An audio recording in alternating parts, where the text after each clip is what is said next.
Madam थोडं prevention आम्ही सांभाळू शकतो स्वतःला. प्रिव्हेन्शनच्या नावाखाली तुम्ही अरेस्ट करताय, हे नकोय आम्हाला. उभं राहिलाय कोणाला घेऊन तर इथे उभं राहू नका, तिथे उभं राहू नका. काय चाललंय? घोषणा नाही दिली, गाणं नाही म्हणालोय तरी पण चला चला चला. काय चला चला चला?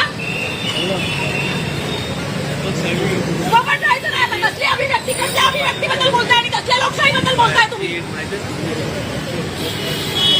प्रोटेक्शन त्यांच्यापासून द्यायचं ना, त्यांच्यापासून प्रोटेक्शन द्या. तुमच्यापासून प्रोटेक्शन नकोय आम्हाला. प्रोटेक्शन साठी जेव्हा आम्ही येतो ना तेव्हा हक्कांचा तुम्ही आम्हाला 4-4 तास पोलीस स्टेशन मध्ये बसवता आणि आता इथे उभं राहिलोय हक्कांसाठी तर प्रोटेक्शन देताय. कसलं प्रोटेक्शन देताय? अजिबात प्रोटेक्शन नकोय आम्हाला. प्रोटेक्शन द्यायचं तर पंतप्रधानापासून द्या, प्रोटेक्शन द्यायचंय तर त्या मुख्यमंत्र्यापासून द्या, प्रोटेक्शन द्यायचंय तर त्या गृहमंत्र्यापासून द्या. नाही पाहिजे आम्हाला पोलिसांपासून प्रोटेक्शन, नाही पाहिजे आम्हाला पंतप्रधानापासून प्रोटेक्शन. प्रोटेक्शन आम्हाला हवं या पोलिसांपासून.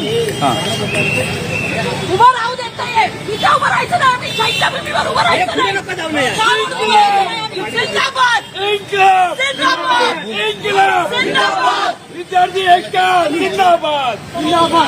हो हो, कसं नाही करायचं, कसं नाही करायचं, कसं नाही करायचं, कसं नाही करायचं.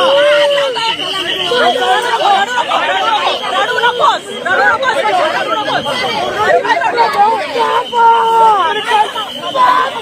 धर्मेंद्र प्रधानला अटक करा.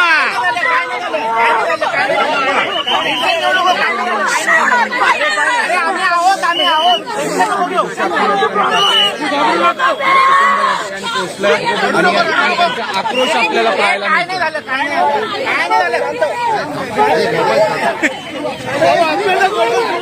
आपल्या शहरातील ताज्या घडामोडी पाहण्यासाठी रणनीती टाइम्सला सबस्क्राईब करा आणि बेल बटन प्रेस करा. लाईक आणि शेअर करा.